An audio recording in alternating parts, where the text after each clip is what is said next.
Assalamualaikum dear students, welcome to campus.pk. Here is Kumail Haider. वालेकुम सलाम बेटा. वालेकुम सलाम.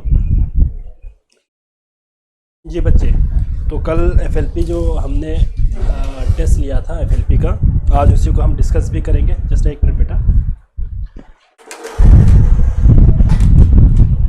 जी बच्चे, वालेकुम सलाम. तो कैसा हुआ बेटा आप लोगों का FLP का पेपर? आसान था या मुश्किल था केमिस्ट्री का पोर्शन?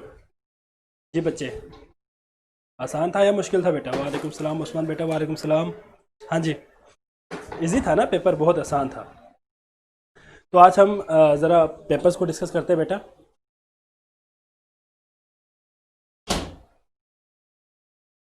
एक मिनट बच्चे.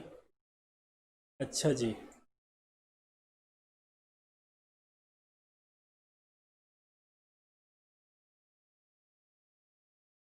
बेटर हुआ बेटा. क्यों? मुश्किल तो नहीं था यार, आसान था, बहुत इजी था पेपर. मेरा ख्याल है इसमें तो आपको पूरे मार्क्स आना चाहिए था. हाँ जी बेटा हमजा, आप बहुत एक्टिव बच्चा भी है, उसके बावजूद भी आप कह रहे हैं कि बस बेटर हो गया.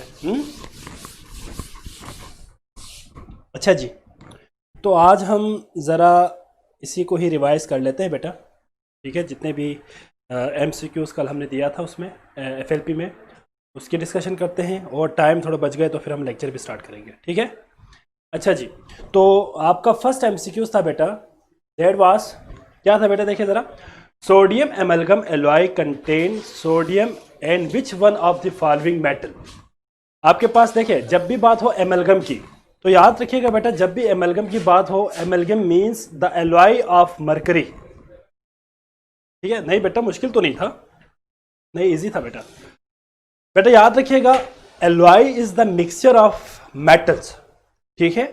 और मेटल में भी अगर मरकरी का किसी दूसरे मेटल के साथ कॉम्बिनेशन हो, एलॉय हो, तो that is known as amalgam. तो यहाँ पे जो एलिमेंट आएगा, मेटल आएगा, दैट इज द मरकरी. तो फर्स्ट का ऑप्शन क्या था बेटा? मरकरी था. ठीक है बच्चे.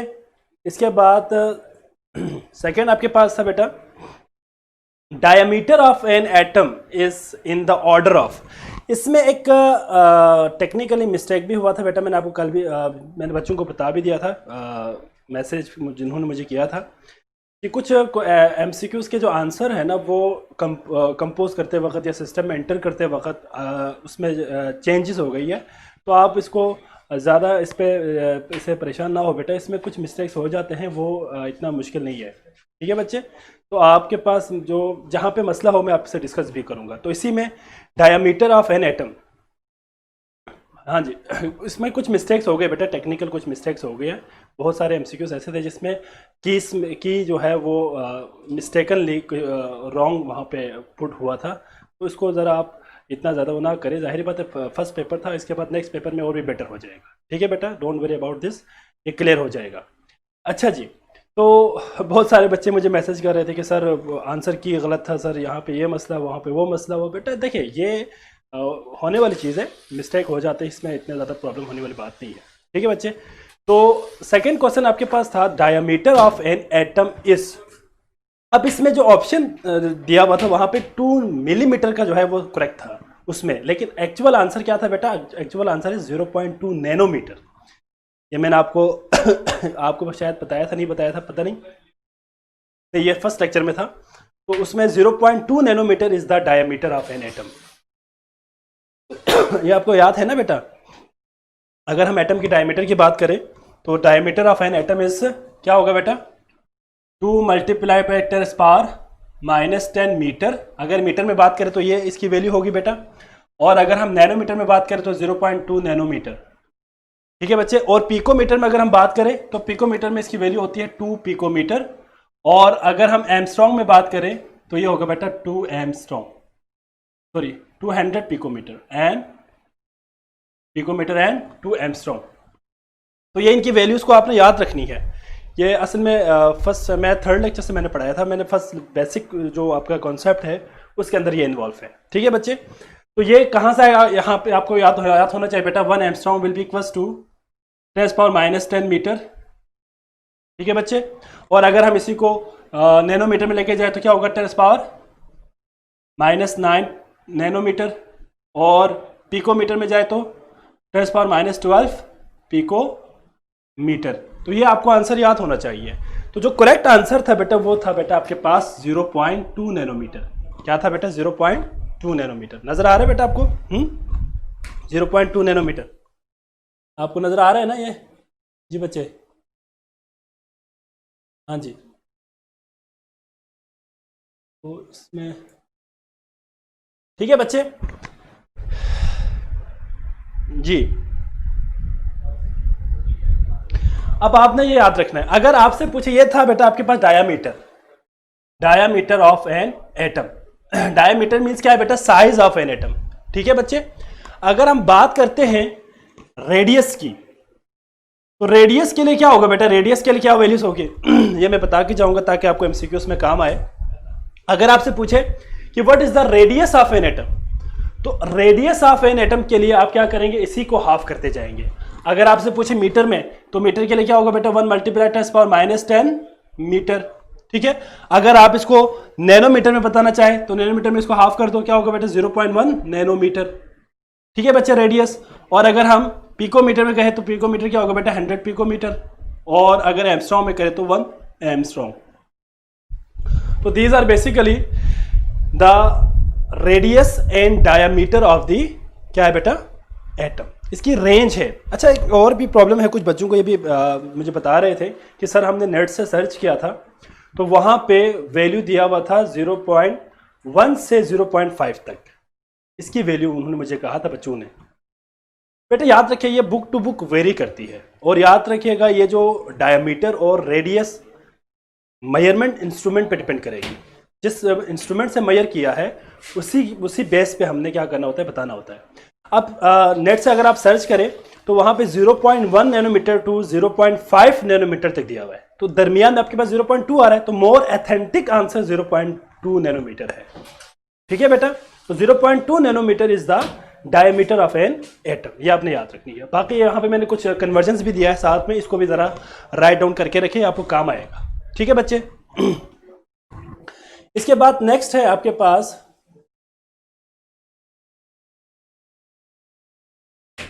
अच्छा जी, नेक्स्ट आपके पास आएगा बच्चे, that is which of the following are iso electronic species. Iso electronic species किसे कहेंगे जी बच्चे? What is iso electronic species? Iso electronic species, sorry, याद रखिएगा आइसो इलेक्ट्रॉनिक स्पीशी आर दो species which have same number of electron. इसको हम क्या कहेंगे बेटा? आइसो इलेक्ट्रॉनिक स्पीशी कहेंगे। आइसो इलेक्ट्रॉनिक स्पीशी मीन क्या है बेटा? Iso electronic species mean the species से मुराद एटम। ठीक है। विच have same number of electron present in them. अब इसमें जो करेक्ट ऑप्शन था दैट वाज क्या था बेटा? करेक्ट ऑप्शन था बेटा आपके पास इसमें दैट वाज फ्लोराइड, नियोन और सोडियम आयन। अगर आप इसकी कैलकुलेशन करें तो कैलकुलेशन कैसे करेंगे बच्चे?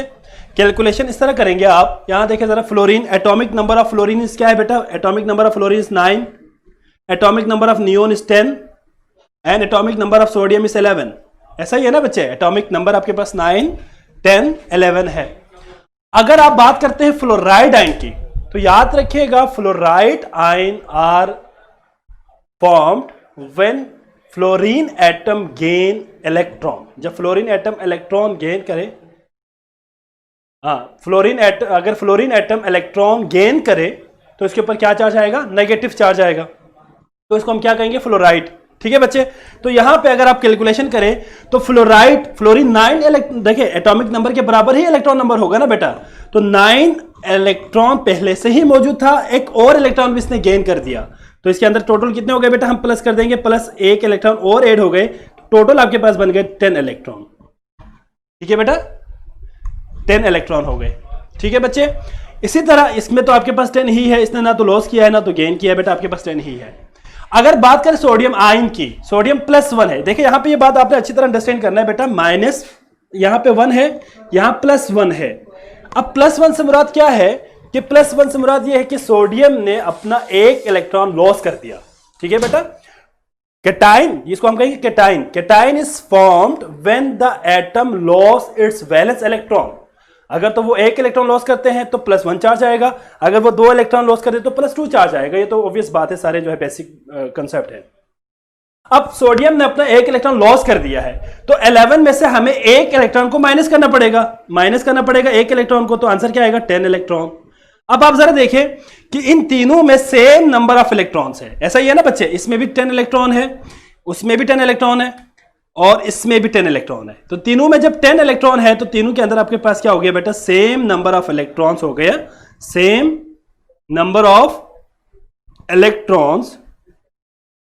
Therefore, the correct option is fluoride, neon and sodium ion. ठीक है बेटा, तो इन तीनों के नंबर ऑफ इलेक्ट्रॉन सेम है, इसीलिए हम इनको क्या बोलते हैं, आइसो इलेक्ट्रॉनिक स्पीशी। क्या बोलते हैं इसको बेटा, आइसो इलेक्ट्रॉनिक स्पीशी। आई होप सो इसमें कोई किसी बच्चे का कोई प्रॉब्लम नहीं होगा।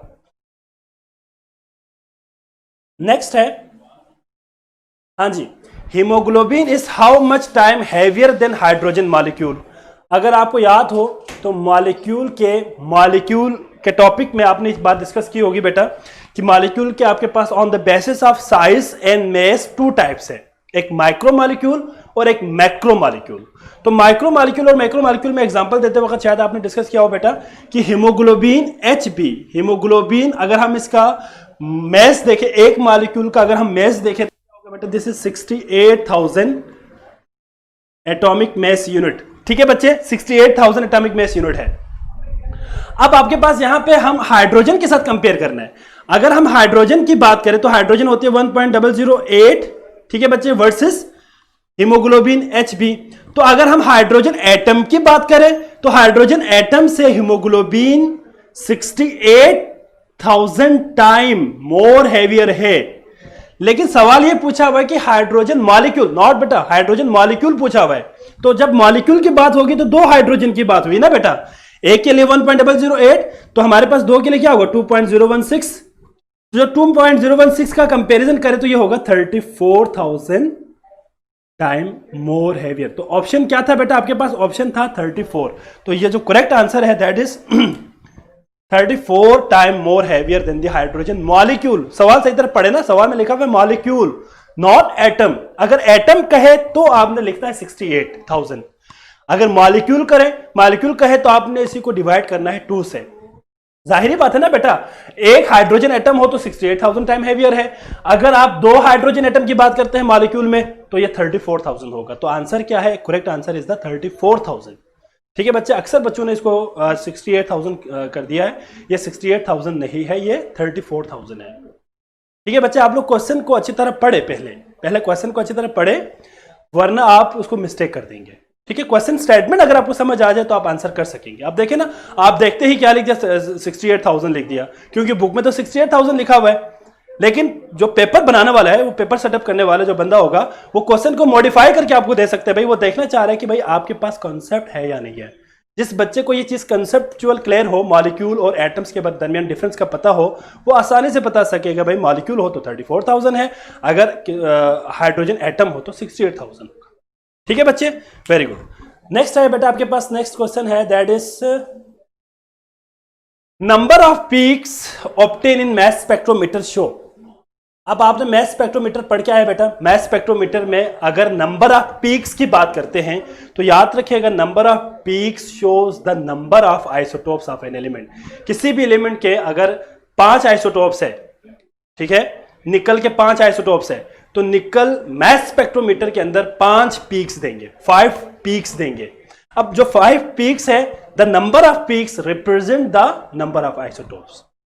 ठीक हो गया बच्चे। इसी तरह टिन है, अगर टिन की बात करें तो टिन के अंदर 11 पीक्स आएंगे। अब 11 पीक्स क्या रिप्रेजेंट कर रहा है, 11 peaks represent that mass spectrometer shows 11 different peaks of tin. ठीक है बेटा। इसके बरक्स अगर आपसे सवाल इस तरह पूछते कि हाइट ऑफ द पीक्स क्या बताएंगे आपको, height of the peaks shows the relative abundance of N isotope. ठीक है बेटा, एबंडेंस बता देती है कि एक एलिमेंट, एक आइसोटोप की क्या परसेंटेज कंपोजिशन होगी किसी भी एलिमेंट के अंदर। ठीक है बच्चे, that will shows the height of the peak. तो ये बेटा आप लोगों ने याद रखनी है। नेक्स्ट क्वेश्चन है empirical formula of chloroform is.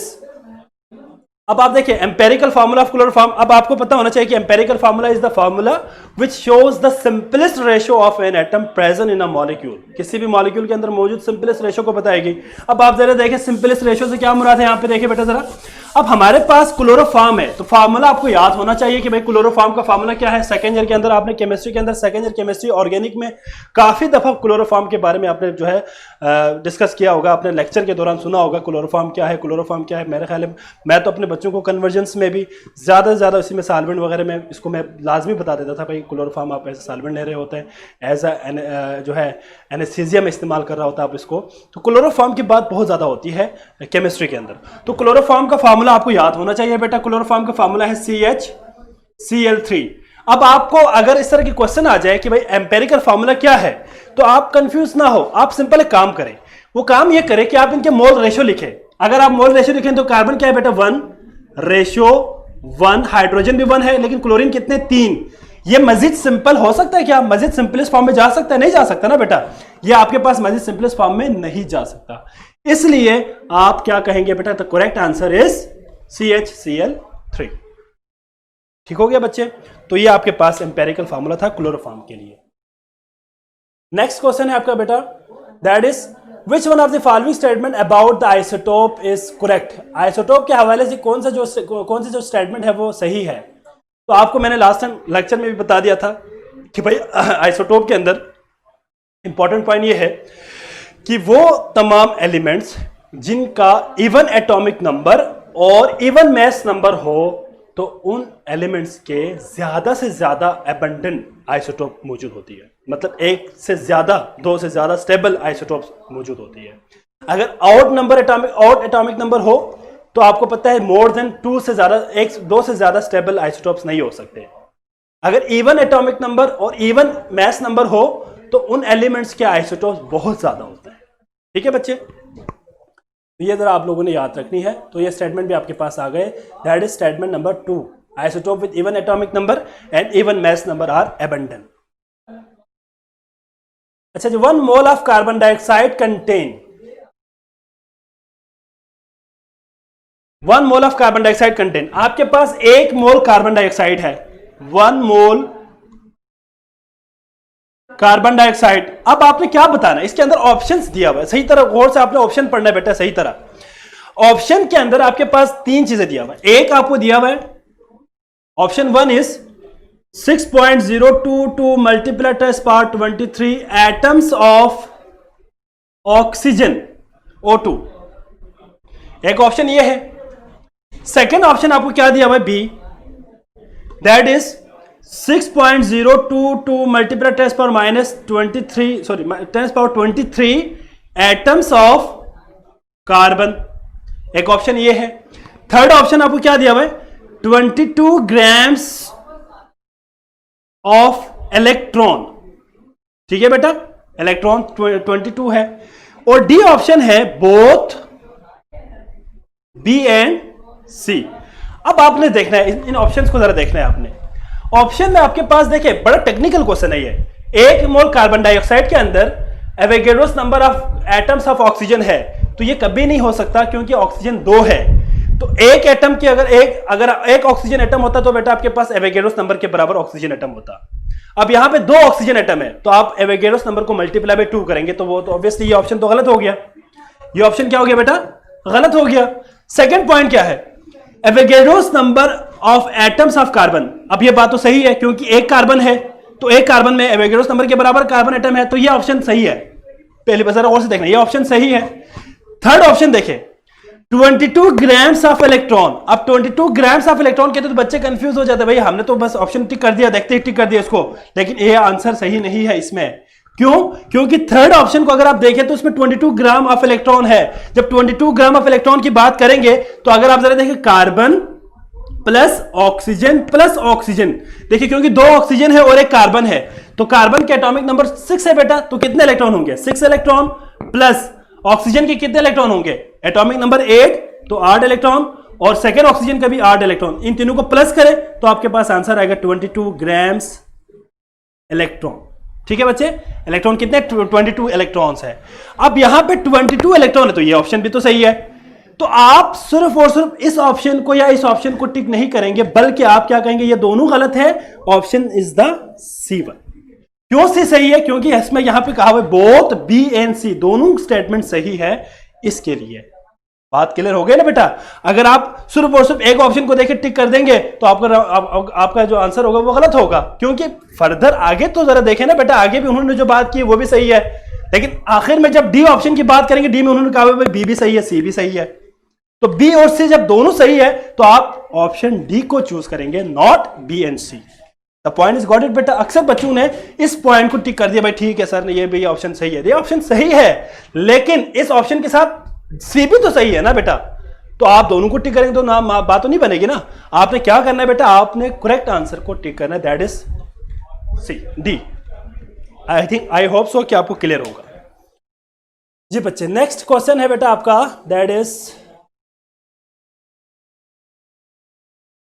अच्छा 0.6 moles of each aluminum and oxygen react with each other to produce aluminum oxide. The amount of product formed is, क्या ऑप्शन होगा बेटा इसके लिए? अब मैं आपको यह जरा सॉल्व करके बताऊंगा कि इसको आपने कैसे सॉल्व करना है, ठीक है बच्चे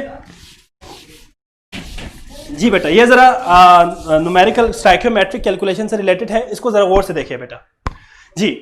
आपके पास गिवन है 0.36 moles of aluminium, aluminium and oxygen दोनों का दिया हुआ है, एंड ऑक्सीजन, ठीक है बच्चे। 0.36 moles ऑफ एल्यूमिनियम और ऑक्सीजन गिवन है, और आपसे पूछा हुआ है कि भाई आपने बताना है कि number of moles of product form, that is aluminium Al2O3, इसके नंबर ऑफ मोल्स बताने हैं आपने। तो इसको आप कैसे सॉल्व करेंगे जरा गौर से देखिए बेटा। सबसे पहला काम आपने क्या करना है, बैलेंस केमिकल इक्वेशन लिखना है।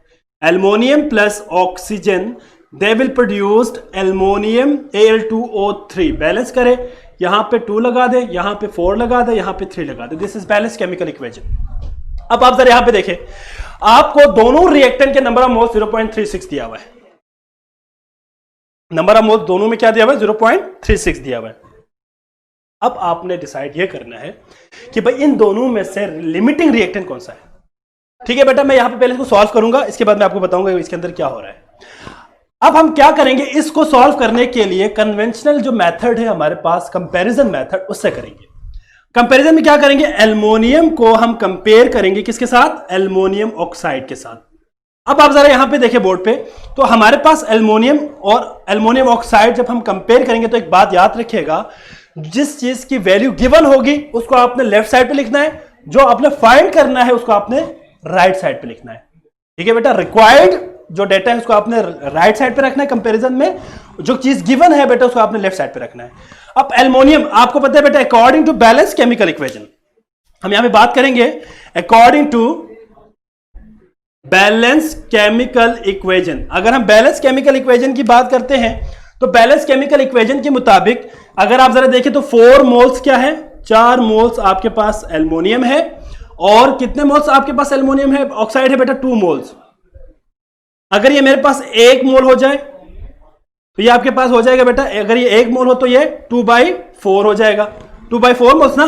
लेकिन गिवन क्या है, 0.36 मोल्स है, तो मेरे पास यहां पे होगा 2/4 मल्टीप्लाई बाय 0.36, ठीक है बच्चे। 2 1 2, 2 2 4, तो अगर आप इन दोनों को डिवाइड करें तो आपका आंसर आएगा 0.18 moles. This is the correct answer, ये सही आंसर है, 0.18 है।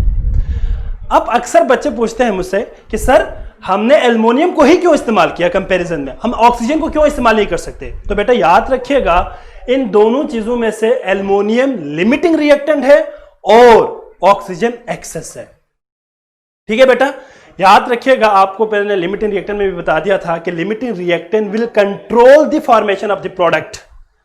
जो लिमिटिंग रिएक्टेंट होगा वही डिसाइड करेगा how much the amount of product will be formed. तो इसलिए हमने एल्युमिनियम को ही लिया, क्योंकि एल्युमिनियम लिमिटिंग रिएक्टेंट है, ठीक है बच्चे। तो एल्युमिनियम को लेंगे हम यहां पे, ऑक्सीजन लिमिटिंग रिएक्टेंट नहीं है। अगर आप करना चाहे, पता करना चाहे, तो ऑक्सीजन और एल्युमिनियम के पहले नंबर ऑफ मोल्स निकाले, इन दोनों को पहले कंपेयर करके देखें, जो आपके पास सबसे लोवेस्ट क्वांटिटी में अमाउंट ऑफ प्रोडक्ट देगा that would be limiting reactant. तो आप इसी तरह निकाल सकते हैं, लेकिन वो एक लेंथी प्रोसेस है, उसको हमें करने की जरूरत नहीं है। हम सिंपल शॉर्ट वे में ऑब्वियसली एल्युमिनियम, आपको मैं मजे की बात बताता हूं कि आप कैसे लिमिटिंग रिएक्टेंट को आइडेंटिफाई करोगे।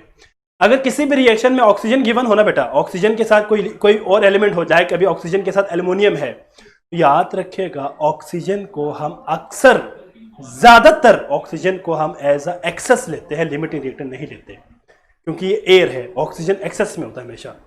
ठीक है बच्चे, तो आंसर क्या है बेटा? Correct answer is 0.18 moles. Clear है बेटा सबको यहां तक? इसमें कोई प्रॉब्लम तो नहीं किसी बच्चे को? हाँ जी बच्चे, किसी को इसमें कोई प्रॉब्लम तो नहीं है बेटा?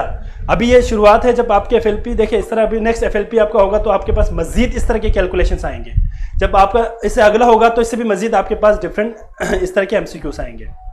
ठीक है, तो आप फिजिकल केमिस्ट्री को खत्म करते करते आप इतने सारे न्यूमेरिकल टाइप एमसीक्यू सॉल्व कर चुके होंगे, ये आपको जो है ना बहुत इजी लगेगा, as easy as ABC. The point is got it बेटा? जी बेटा, इसमें कोई प्रॉब्लम किसी बच्चे को जल्दी से बताए। मैंने आपको अभी बताया दिया बेटा, लिमिटेड रिएक्टेंट कैसे पता चलेगा आपको? देखिए आप यहाँ पे इसमें आप इस तरह करेंगे, सबसे पहले आप number of moles of aluminium कितने हैं? 0.36 है, और number of moles of oxygen कितने हैं? 0.36 है, दोनों 0.36 है ना बेटा। तो आप ऐसा करें, सबसे पहले एल्युमिनियम को इसके साथ कंपेयर करें, एल्युमिनियम को इसके साथ कंपेयर करें तो आपके पास 0.18 आ रहा है। अब आप ऑक्सीजन को एल्युमिनियम ऑक्साइड के साथ कंपेयर करें तो उसका आंसर कुछ और आएगा। ठीक है, अब जिसका आंसर कम होगा, जिसकी वैल्यू कम होगी, that is the limited reactant. आप अगले स्टेप, मैं वो स्टेप करना नहीं चाह रहा क्योंकि मुझे पता है कि ये लिमिटेड रिएक्टेंट है। आप अगर पता लगाना चाहते हो तो आप क्या करें, ऑक्सीजन को भी इसी तरह यहां पे ऑक्सीजन रखें, यहां पे एल्युमिनियम ऑक्साइड रखें, कंपेयर करके देखें जरा। कंपेयर करके देखेंगे तो number of moles of Al2O3 produced by oxygen will be greater than aluminium. Aluminium से ज्यादा आएगा, जिसकी वैल्यू ज्यादा होगी ना बेटा, that is the non limiting reactant, और जिसकी वैल्यू कम होगी that is the limited reactant. Clear हो गया बेटा? किसी का कोई क्वेश्चन इसमें? ठीक है बच्चे, तो मैं इसको रेस कर रहा हूं। इसी तरह के बहुत सारे न्यूमेरिकल टाइप क्वेश्चंस हैं, उसको हमने सॉल्व भी करना है, इसलिए हमारे पास जितना टाइम होगा उसी हिसाब से हमने करना है। ठीक है बच्चे, नेक्स्ट क्वेश्चन है आपका बेटा, that is molality of pure water. बेटा यहां पे एक स्टेटमेंट में मिस्टेक है, दिस इज मोलैरिटी। बात सवाल ये था मोलैरिटी की। ठीक है, मोलैरिटी ऑफ प्योर वाटर क्या है बेटा?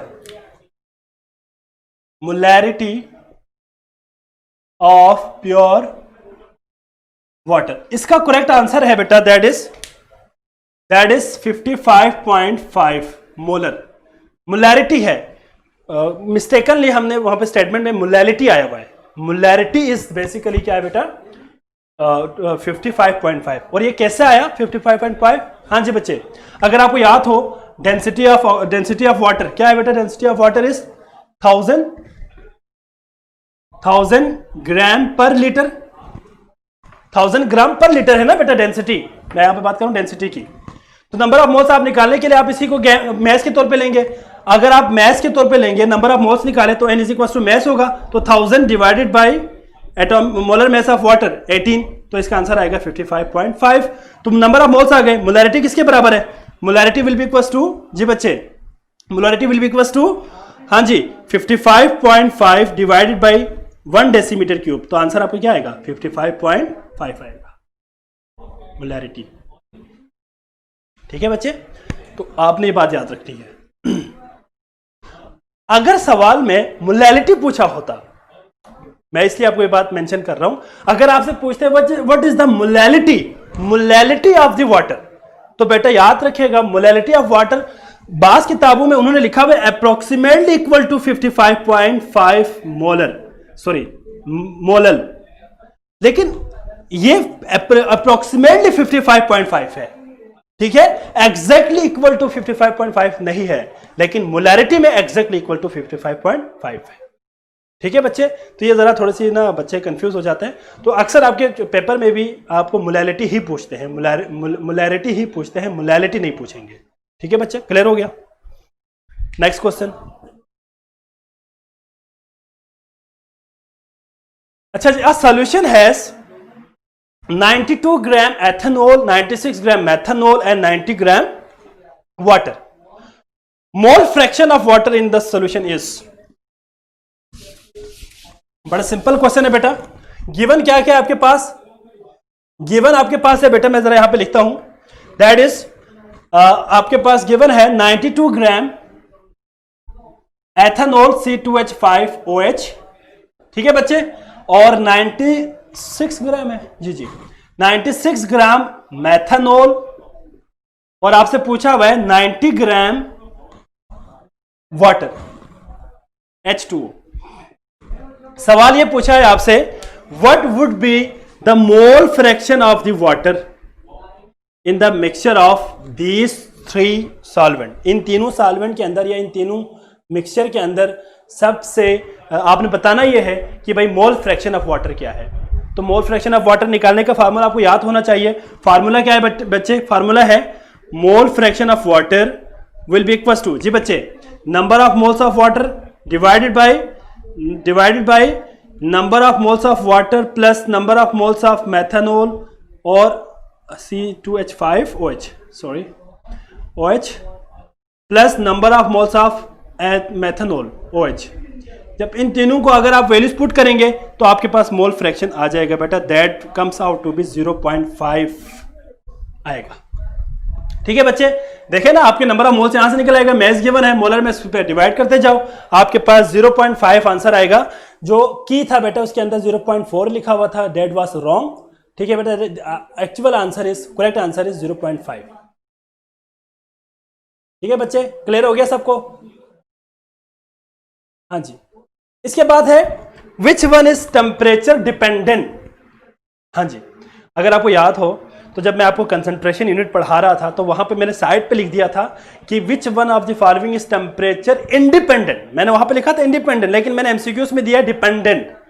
तो अक्सर बच्चों ने जो है इसमें बड़े मिस्टेक कर दिया है। तो इसके अंदर मोलैरिटी है, पीपीएम है, मोलैरिटी है और मोल फ्रैक्शन है। तो बेटा याद रखिएगा, मोलैरिटी भी टेम्परेचर इंडिपेंडेंट है, पीपीएम भी टेम्परेचर इंडिपेंडेंट है और मोल फ्रैक्शन भी टेम्परेचर इंडिपेंडेंट है। लेकिन मोलैरिटी जिसमें वॉल्यूम इन्वॉल्व हो, that is the correct answer. Temperature dependent है ये। बेटा क्लियर हो गया सबको? बेटा कोई क्वेश्चन किसी का इसमें? जी बच्चे, कोई सवाल है किसी का? सवाल नहीं है तो मैं आगे चलता हूं बेटा। नेक्स्ट क्वेश्चन है, partial pressure of oxygen in the lungs is. ये तो हमने बात की थी बेटा, 116 टॉर है, इसमें तो मुझे लगता है किसी बच्चे को कोई प्रॉब्लम नहीं है। अच्छा, इसके अलावा आपके पास है बेटा, यस, मोलैरिटी।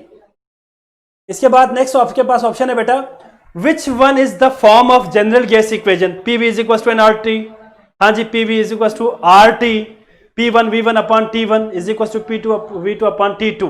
अब आप देखिए इसमें तीनों ऑप्शन सही है, तो आपने किसको टिक लगाना है बेटा? ऑल ऑफ दीज, तमाम के तमाम सही है। ठीक है बच्चे, तो मेरा ख्याल है इसमें भी किसी बच्चे को कोई प्रॉब्लम नहीं होगा और होना भी नहीं चाहिए। नेक्स्ट क्वेश्चन है बेटा, question number 15, the volume occupied by 2.8 gram of nitrogen eight STP। Standard temperature and pressure पे आपने बताना है कि भाई 2.8 ग्राम नाइट्रोजन का वॉल्यूम क्या होगा। हाँ जी, बड़ा आसान है, इसको भी मैं आपको सिंपल मेथड से बताऊंगा कि कैसे करना है। यहां देखिए जरा बोर्ड पे बेटा,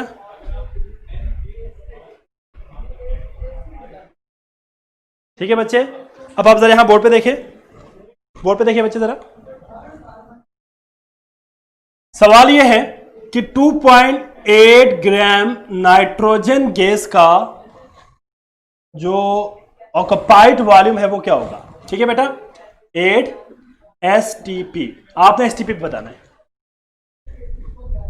Whenever we talk about the molar volume, अगर हम किसी भी मॉलिक्यूल या किसी भी गैस, एक मोल गैस की बात करते हैं मोलर वॉल्यूम की, तो ये बात आपको याद होना चाहिए बेटा, ये आपको क्लियर होना चाहिए कि एक मोल अगर कोई भी गैस हमारे पास हो तो एक मोल, 1 मोल ऑफ नाइट्रोजन, अगर हम बात करते हैं 1 मोल ऑफ नाइट्रोजन की, तो 1 mole of nitrogen will be equal to 28 grams of the nitrogen and this will occupy 22.414 decimetre cube of volume.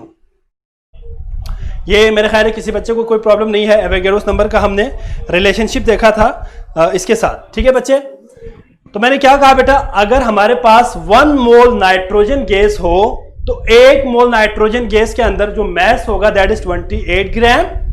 नहीं बेटा हमजा आंसर गलत है, आप जो कह रहे हैं 22414 आंसर गलत है। यही तो मसला है ना बेटा, आप लोग देखे बगैर टिक करते हैं। आप पहले सोचे ना कि अब क्वेश्चन क्या पूछा हुआ है। अगर आपके पास 1 मोल हो तो 28 ग्राम है और 22.414 डेसीमीटर क्यूब वॉल्यूम होगा, लेकिन सवाल आपको क्या दिया हुआ है, 2.8 ग्राम दिया हुआ है, उसका वॉल्यूम बताना है आपने। तो आप इसको कैसे करेंगे बेटा, अभी हमने बात किया कि 28 ग्राम ऑफ नाइट्रोजन हो तो ये आपको पता है कि that would occupy 22.414 decimetre cube of volume, इतना वॉल्यूम ऑक्यूपाई करेगा। ठीक है बच्चे, अगर ये 1 ग्राम हो तो 1 ग्राम क्या करेंगे 22.414 डेसीमीटर क्यूब। ठीक है बच्चे, डिवाइडेड बाय क्या होगा, डिवाइडेड बाय 28 ग्राम्स। ठीक है, अब हमारे पास कितने ग्राम गिवन है, हमारे पास गिवन है 2.8 ग्राम, तो 2.8 ग्राम किसके बराबर होगा 22.414 डिवाइडेड बाय 28 मल्टीप्लाई बाय 2.8। जब आप इसको सॉल्व करेंगे तो आपका आंसर क्या आएगा जी, जरा सॉल्व करो इसको सॉल्व करो बेटा, नहीं इसको सॉल्व करो जरा इसको। इसका आपका आंसर आएगा I think so that is the answer would be 2.24, answer will be 2.24। अगर आप इसको डिवाइड मल्टीप्लाई करें 2.24 आएगा बेटा, 2.24 decimetre cube is the correct answer. अब आप देखें ना, आप लोग देखे बगैर सोचे समझे बगैर आप क्या करते हैं, एमसीक्यूज को सॉल्व करने बैठ जाते हैं। अब देखिए आपने 22.414 लिखा है तो वो तो गलत है, क्योंकि 22.414 तो 28 ग्राम्स के लिए है, हमने 2.8 ग्राम्स के लिए फाइंड करना था। तो 2.8 के लिए हमारे पास क्या होगा 2.24 होगा जी बेटा 2.24 डेसीमीटर क्यूब वॉल्यूम होगा। ठीक है बेटा, मेरे ख्याल है किसी बच्चे को अब इसमें कोई प्रॉब्लम नहीं है, अगर किसी को कोई प्रॉब्लम है तो बता सकते हैं बच्चे। नेक्स्ट आपके पास क्वेश्चन क्या है, नेक्स्ट क्वेश्चन आपके पास है when 0.5 moles of phosphoric acid is dissolved in aqueous solution how many moles of positive and negative ions are collect together। ये बड़ा सिंपल क्वेश्चन है बेटा, इसमें कोई मेरे ख्याल है बहरहाल मैं आपको यहां पे भी इसको भी जस्टिफाई करता हूं। अगर आप जरा बोर्ड पे देखें तो जो गिवन है that is 0.5 moles of phosphoric acid, 0.5 moles of H3PO4 phosphoric acid है गिवन। ठीक है बेटा, आपने बताना है कि मोल्स ऑफ पॉजिटिव और नेगेटिव आयंस क्या होगा। तो अगर आप इसको डिसोसिएट करें H3PO4, ठीक है बेटा H3PO4, अगर आप इसको डिसोसिएट करें तो मैं आपको अभी बताता हूं बेटा, एक मिनट जरा मैं आपके कमेंट जरा देखता हूं कि यहाँ पे क्या आ रहा है। ठीक है बेटा, H3PO4 is the phosphoric acid. अगर आप फास्फोरिक एसिड को आयोनाइज कर दे वाटर के अंदर तो क्या बनेगा बेटा H प्लस आयन बनेगा प्लस PO4 -3 बनेगा, बैलेंस के लिए यहां पे 3 लगा दे। अब आप जरा देखिए गिवन क्या है, गिवन आपके पास 0.5 मोल्स है। अब आपको पता है कि phosphoric acid is strong electrolyte, they undergo complete ionization, उसकी मुकम्मल आयनाइजेशन होगी। तो जब 0.5 मोल ये है फास्फोरिक एसिड है तो ये 0.5 मोल्स ही हाइड्रोजन आयन प्रोड्यूस करेंगे, लेकिन 0.5 मोल मल्टीप्लाई बाय 3 करना पड़ेगा क्योंकि 3 हाइड्रोजन आयंस प्रोड्यूस हो रहे हैं। ठीक हो गया बेटा, प्लस अब आप यहां पे देखिए जरा, प्लस फास्फोरिक आपके पास कितना है PO4 -3 1 है ना बेटा, फॉस्फेट आयन 1 है, तो आप क्या करेंगे 0.5 मल्टीप्लाई बाय 1, जब आप इन दोनों को सम करेंगे तो ये आपके पास टोटल आंसर आएगा 2 मोल्स।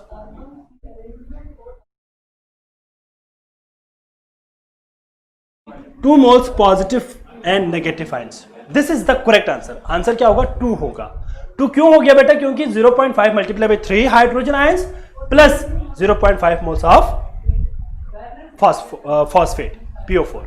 बेटा क्लियर हो गया सबको ये पॉइंट, इसमें कोई मसला नहीं है किसी बच्चे को जी। बच्चे किसी का कोई क्वेश्चन है तो इसमें आप पूछ सकते हैं बेटा, टाइम खत्म हो रहा है, मैं जल्दी से इसको आगे लेके जाऊंगा बेटा, we have very short time. Therefore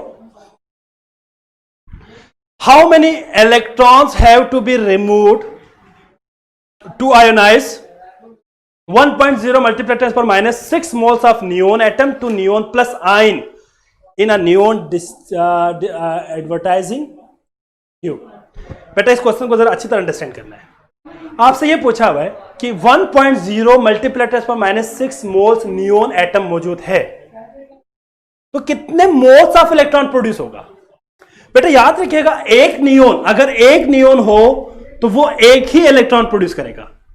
एक नियोन हो तो एक इलेक्ट्रॉन प्रोड्यूस करेगा। अगर हमारे पास 1 मोल नियोन हो, 1 मोल नियोन हो तो कितने इलेक्ट्रॉन प्रोड्यूस करेगा? 1 मोल ही प्रोड्यूस करेगा ना बेटा।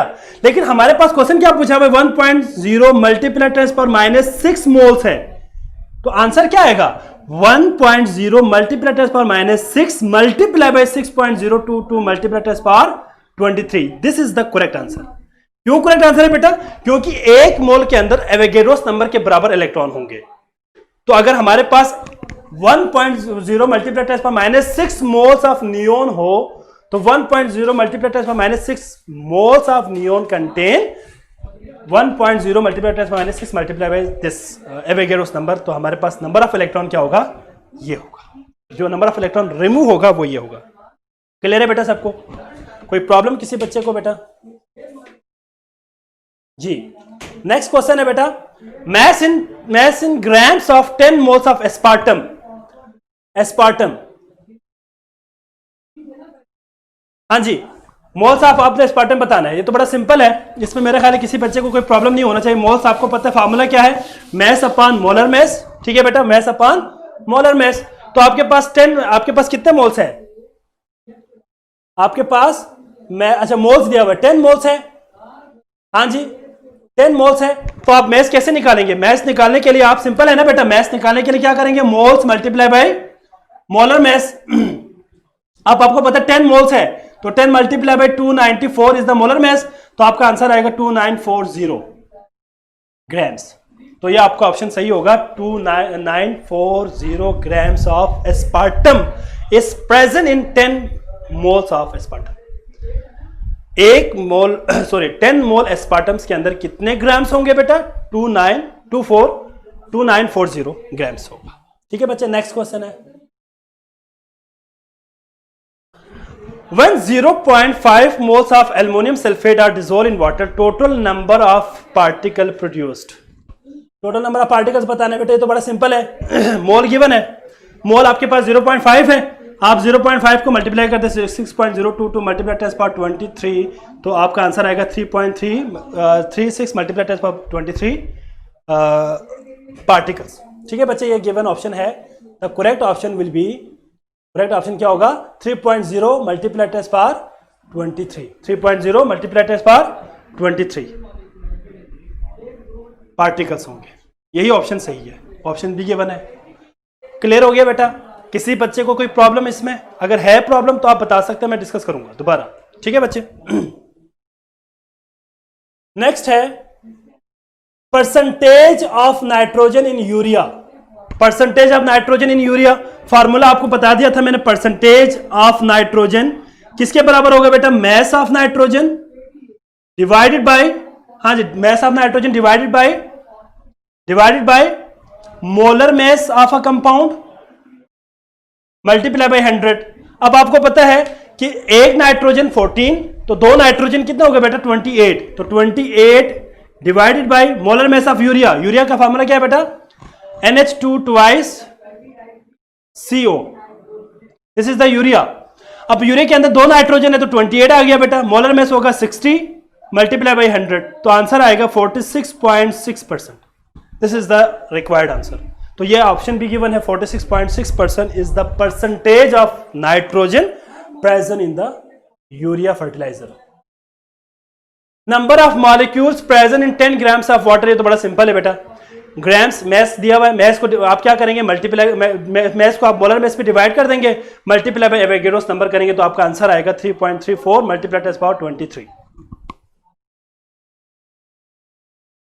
ठीक है बच्चे, कोई मसला किसी को इसमें बेटा? क्लियर है सबको? अच्छा ये सवाल रिपीट हो गया बेटा, haemoglobin is how much time heavier than hydrogen molecule. ये तो वही हमने बात की थी 34,000, ये रिपीट हो गया, सॉरी। नेक्स्ट है 0.1 mole of Na3PO4 completely dissociated in water to produce sodium ion। इसमें भी मेरा ख्याल है किसी बच्चे को कोई प्रॉब्लम नहीं होना चाहिए, बड़ा सिंपल है बेटा। ये भी आपके पास कंपाउंड है दैट इज Na3PO4। अगर आप इसको डिसोसिएट करें वाटर के अंदर तो ये बनेगा Na+ प्लस PO4 -3 और ये 3 बनेंगे। अब आपके पास कितने मोल्स गिवन है? 0.1 मोल गिवन है, 0.1 मोल गिवन है। अब आपको ये बात याद होनी चाहिए बेटा, ये बात क्लियर होनी चाहिए कि भाई जो, एक मिनट बेटा, ये बात क्लियर होनी चाहिए कि आपके पास sodium phosphate is also a strong electrolyte and they also undergo complete ionisation. Therefore 0.1 mole हो तो ये 0.1 mole multiply by 3 ions of sodium produce करेंगे और 0.1 आयन आपके पास क्या प्रोड्यूस करेंगे? फॉस्फेट प्रोड्यूस करेंगे। तो आपसे पूछा क्या है बेटा? आपसे पूछा है सोडियम आयन का, तो आप इसको मल्टीप्लाई कर देंगे किसके साथ? एवोगैड्रोस नंबर के साथ। ठीक है, इसको आप मल्टीप्लाई करें एवोगैड्रोस नंबर के साथ, जो आंसर आएगा multiply by 3 multiply by 6.022 multiply test power 23। जब आप इसको मल्टीप्लाई करेंगे तो आपका आंसर आएगा 1.8 आ रहा है। देखिए जरा, इसको जरा मल्टीप्लाई करो, आपके पास आंसर आएगा 1.806 multiply by test power 23, 86 multiply test power 23 sodium ions. This is the required answer. Sorry बेटा, ठीक है, मेरा ख्याल है किसी बच्चे को इसमें प्रॉब्लम नहीं है। बेटा क्लियर हो रहा है सबको? आप बता देना मुझे साथ साथ क्लियर हो रहा है या नहीं हो रहा है, कोई कंफ्यूजन तो नहीं है किसी बच्चे को? साथ साथ मुझे कमेंट्स में बताते जाए ताकि मैं आगे चलूं। नेक्स्ट है बेटा आपके पास 27 grams of aluminum will react completely with how much mass of O2?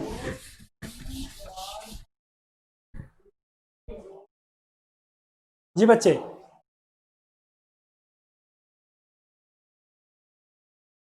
अगर आप बात करते हैं इसमें, बात वही है, एल्युमिनियम प्लस ऑक्सीजन क्या बनाएगा बेटा? Al2O3। अब आपने इसमें क्या बताना है?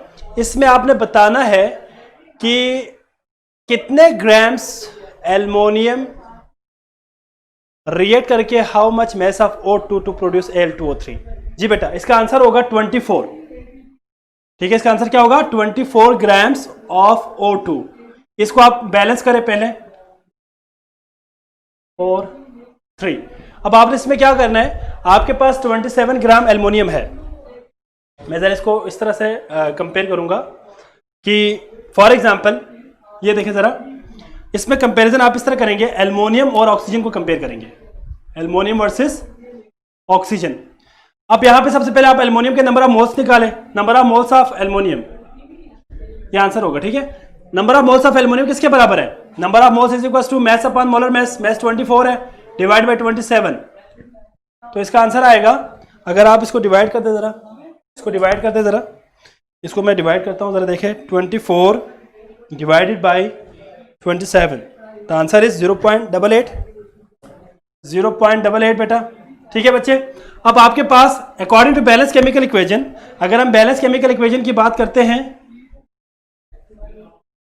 ठीक है, तो आपके पास एल्युमिनियम 4 मोल है, ऑक्सीजन आपके पास कितने बेटा? 3 मोल, 3 मोल्स है। ठीक है बच्चे, अगर आपके पास ये 1 मोल हो तो क्या होगा? 1 मोल हो तो 3/4 हो जाएगा। अगर आपके पास ये 0.88 हो तो 3/4 मल्टीप्लाई बाय 0.88। ठीक है बच्चे, जब आप इसको मल्टीप्लाई डिवाइड कर देंगे तो आपका आंसर आएगा, इसको जरा मल्टीप्लाई डिवाइड करो जरा, 3 मल्टीप्लाई बाई 0.88 डिवाइडेड बाय 4, तो आंसर आएगा 0.66 मोल्स। 0.66 मोल्स आ गए बेटा। अब आपने मैस बताना है ना, मैस, तो मैस किसके बराबर होगा? Mass is equal to number of moles multiply by molar mass. तो मोल्स आपके पास है 0.66 multiply by molar mass of oxygen 32। तो जब आप 32 को इसके साथ मल्टीप्लाई करेंगे तो आपका आंसर आएगा मल्टीप्लाई बाय 32, तो आपका आंसर आएगा, हाँ जी, 24 ग्राम्स आंसर आएगा।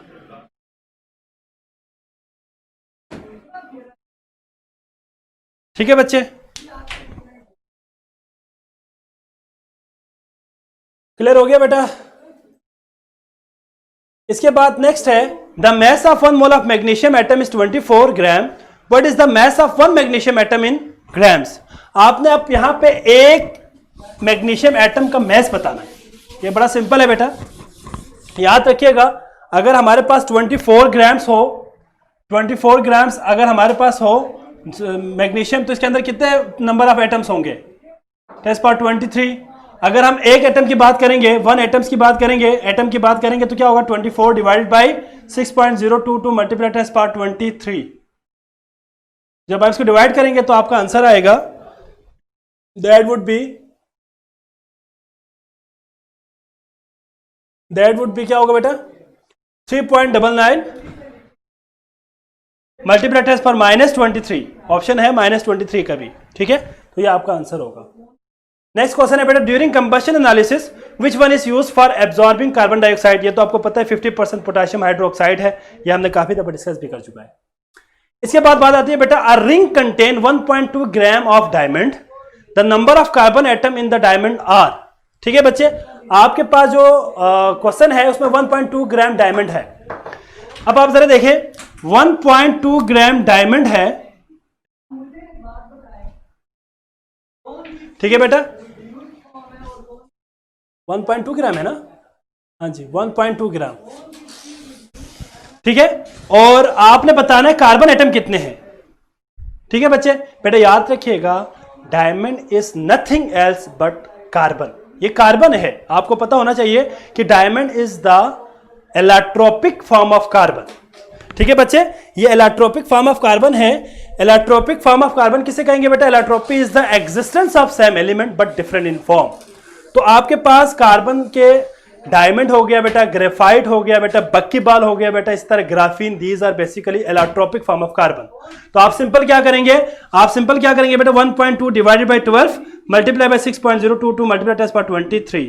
तो जब आप इसको मल्टीप्लाई डिवाइड करेंगे तो आपका आंसर आ जाएगा, जो रिक्वायर्ड आंसर होगा, that is 6.02 multiply by 6.02 multiply test power 22। This is the required answer, यही आंसर होगा, ठीक है बच्चे। तो मेरा ख्याल है इसमें किसी का कोई प्रॉब्लम नहीं है, आगे चलते हैं, ठीक है बेटा। 28 क्वेश्चन है, the introduction of Kelvin scale in thermometry is according to, obviously Charles law है, हमें पता है चार्ल्स लॉ के अकॉर्डिंग हमने इसको इंट्रोड्यूस किया था। Critical temperature for different gases is different and depend upon, किस पे डिपेंड करेंगे बेटा? हमने कहा था साइज पे डिपेंड करेंगे, शेप पे डिपेंड करेंगे और IMF पे डिपेंड करेंगे, इंटरमॉलिक्यूलर फोर्सेस के ऊपर डिपेंड करेंगे, ठीक है बच्चे। लास्ट क्वेश्चन है, for a gas where volume and pressure are 1 decimeter cube and 2 atm respectively, what should be its new volume when pressure is increased at 6 atm at constant temperature। अब आप जरा यहां पे बोर्ड पे देखें जरा बच्चे, ये बहुत सिंपल है, ये बड़ा सिंपल है बेटा। आपके पास कांस्टेंट क्या है? टेम्परेचर। आपको याद होना चाहिए कि हमने एक लॉ डिस्कस किया था बेटा, बॉयल्स लॉ, उसमें हमने बात की थी कि टेम्परेचर वाज कांस्टेंट। तो आप यहां पे फॉर्मूला क्या अप्लाई करेंगे बेटा? Formula is P1 V1 is equal to P2 V2। अब आपको पता है यहां पे P1 क्या है, P2 क्या है, V1 क्या है और V2 क्या है, क्या क्या चीजें गिवन है बेटा? आपके पास P1 गिवन है, प्रेशर आपके पास है 2 atm, initial pressure is 2 atm, ठीक है बेटा। और फाइनल प्रेशर आपके पास 6 atm दिया हुआ है, 6 atm दिया हुआ है। और V1 आपके पास क्या है? वॉल्यूम V1 है 1 डेसीमीटर क्यूब, और V2 आपके पास क्या है बेटा? आपने फाइंड करना है। तो आप इस फॉर्मूले को रीअरेंज करें, P1, इसे फॉर्मूले को रीअरेंज करें बेटा, P1 V1 is equal to P2 V2, ठीक है बच्चे। V2 चाहिए आपको, V2 is equal to P1 V1 divided by P2। Values put करें आप जरा, P1 की वैल्यू क्या है? 2 atm, ठीक है बच्चे, मल्टीप्लाई बाई आपके पास V1 क्या है? 1 decimetre cube divided by 6 atm आपके पास P2 है। तो ये और ये तो वैसे खत्म हो गए, ठीक है। तो आपके पास 1 2 1 2 2 3 6, तो आपका आंसर आएगा 1/3 डेसीमीटर क्यूब। तो आप जरा देखिए ऑप्शन में आपके पास 1/3 डेसीमीटर क्यूब भी गिवन होगा। This is the required answer of the question. तो बेटा यहां तक आपके ठीक है बेटा, ठीक है, कोई बात नहीं है। तो बच्चे यहां तक आपको किसी का कोई प्रॉब्लम है, क्वेश्चन है तो आप पूछ सकते हैं बेटा, एनी क्वेश्चन अबाउट दिस। अगर नहीं है तो बेटा फिर ठीक है जी बच्चे, ठीक है। तो फिर आप लोग जो है अपने रिव्यूज लाजमी दे दीजिएगा बेटा, और अपना बहुत ख्याल रखिएगा। कल फिर मुलाकात होगी बेटा डिफरेंट टॉपिक के साथ। अल्लाह हाफिज़।